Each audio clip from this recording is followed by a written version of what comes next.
Assalamualaikum warahmatullahi wabarakatuh, bagaimana kabar kalian? Semoga sehat dan bahagia selalu ya. Di video kali ini ada sebuah berita yang terbilang konyol, tapi nyata. Bagaimana tidak?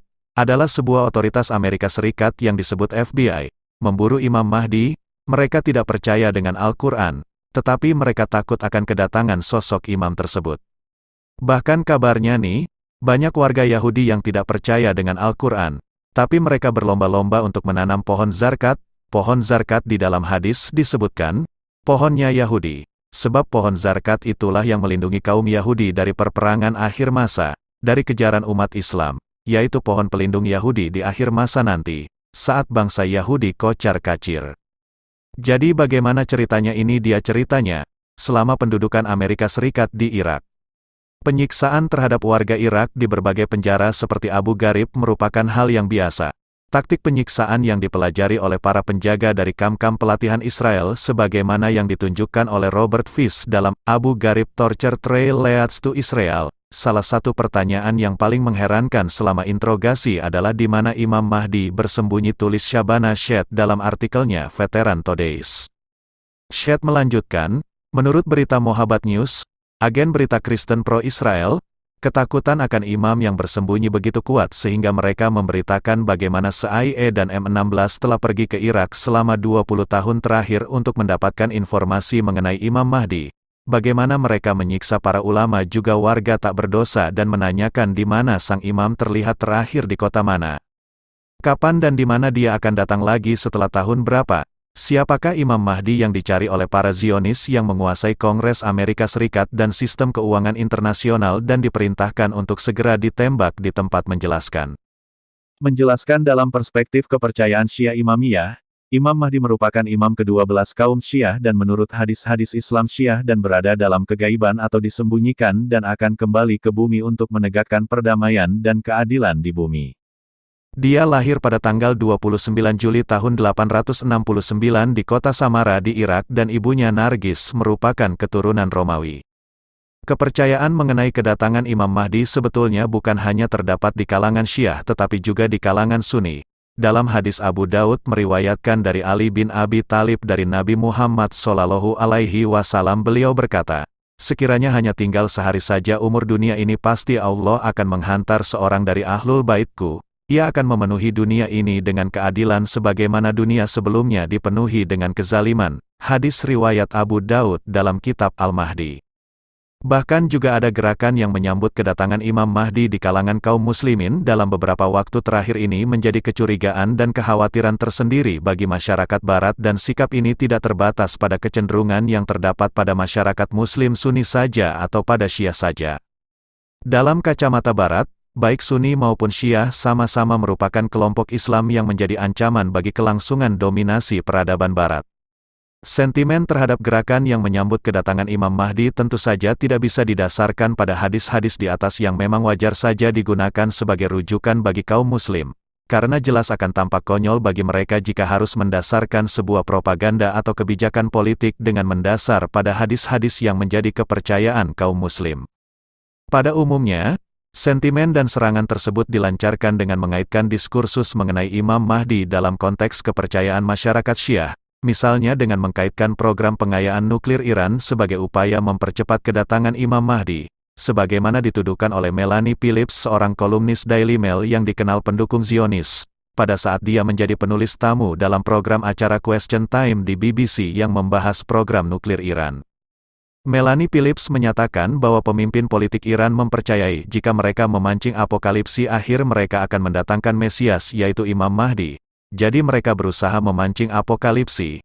Selain Syiah Iran, kepercayaan dan gerakan yang dianggap mendukung Imam Mahdi yang ada pada masyarakat Sunni pun mendapatkan serangan yang tidak jauh berbeda dengan mengaitkan bangkitnya kesadaran terhadap Imam Mahdi dengan sektarianisme dan terorisme.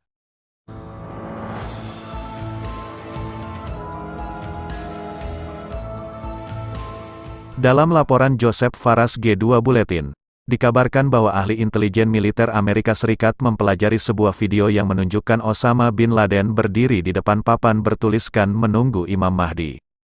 Para ahli intelijen tersebut tidak terlalu pasti mengenai maksud atau konteks penampilan Osama bin Laden yang terlihat dalam video tersebut.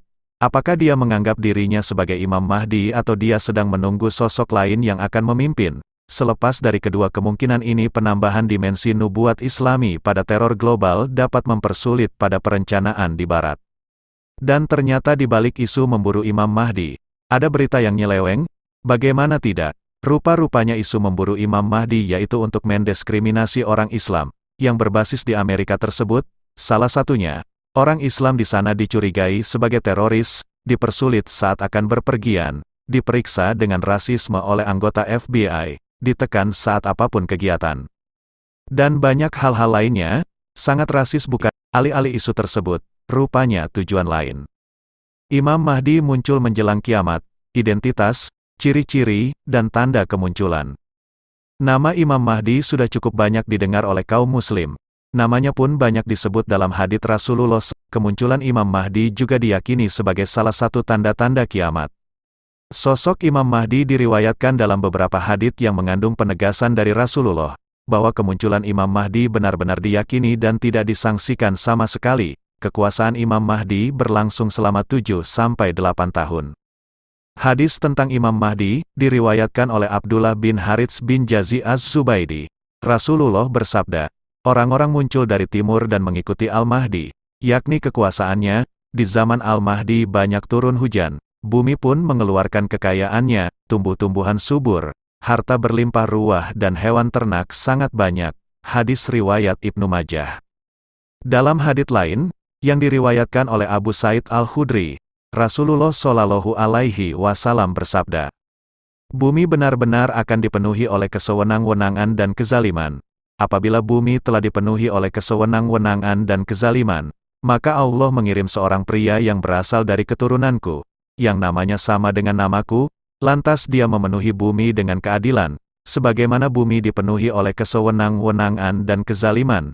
Hadis riwayat Imam Ahmad, Ibnu Hibban, Al-Hakim, Al-Bazar, Ibnu Adi, dan Abu Nuaim. Lahirnya Imam Mahdi, kelahiran Al-Mahdi, menurut pendapat mayoritas ulama, tepatnya terjadi di Madinah, sebagaimana diriwayatkan oleh Abu Nuaim dari Hamad dari Ali bin Abi Thalib radhiyallahu anhu. Al-Qurtubi telah menyebutkan dalam At-Tazkirah bahwa kelahiran Imam Mahdi terjadi di negeri Maghrib. Ada pula yang berpendapat bahwa kelahirannya terjadi di Andalusia. Akan tetapi, riwayat yang lebih sahih menunjukkan bahwa kelahiran Imam Mahdi terjadi di Madinah Al-Munawwarah. Ciri-ciri Imam Mahdi, riwayat yang sahih mengungkapkan ciri-ciri Imam Mahdi adalah seorang pria berperawakan sedang, berdahi lebar, berhidung mancung, beraroma paling harum, berwajah paling berseri-seri, matanya bercelak, gigi depannya berkilau, memiliki lesung pipi pada sebelah kanan, wajahnya bersinar, dan berjenggot lebat. Kemudian pada pundaknya terdapat suatu tanda seperti yang dimiliki oleh Nabi Muhammad. Kedua kakinya jenjang, warna kulitnya seperti layaknya warna kulit orang Arab. Pada lidahnya terdapat suatu kekeluhan. Jika dia mengalami kesulitan dalam berbicara, dia menepuk paha kirinya dengan tangan kanannya, dan usianya sekitar 40 tahun. Dalam suatu riwayat disebutkan bahwa usianya antara 30-40 tahun. Dia sangat khusyuk dalam beribadah kepada Allah, seperti tunduknya burung elang atau nasar dengan kedua sayapnya. Akhlaknya seperti akhlak Nabi Muhammad, dalam kitab Al-Isyab Asrat As-Sa'ah. Tanda-tanda kemunculan Imam Mahdi, berikut beberapa tanda kemunculan Imam Mahdi sesuai yang dijelaskan para ulama. Sungai Efrat terbelah, lalu memunculkan sebuah bukit emas. Terjadi gerhana bulan pada malam pertama bulan Ramadan, lalu terjadi gerhana matahari pada pertengahan bulan itu. Kedua gerhana ini tidak pernah terjadi sejak Rabb menciptakan langit dan bumi. Terbitnya tanduk yang memiliki dua ujung. Terbitnya sebuah bintang yang memiliki ekor bercahaya. Munculnya sebuah api besar dari timur selama 3 atau 7 malam. Munculnya kegelapan di langit. Suatu corak warna merah muncul dari langit dan menyebar ke ufuk-ufuknya. Tetapi warna merahnya tidak seperti warna mega. Sebuah seruan yang terdengar oleh seluruh penduduk bumi dalam bahasa mereka masing-masing. Demikian penjelasan lengkap mengenai sosok Imam Mahdi yang diyakini akan muncul jelang kiamat. Terima kasih telah menonton.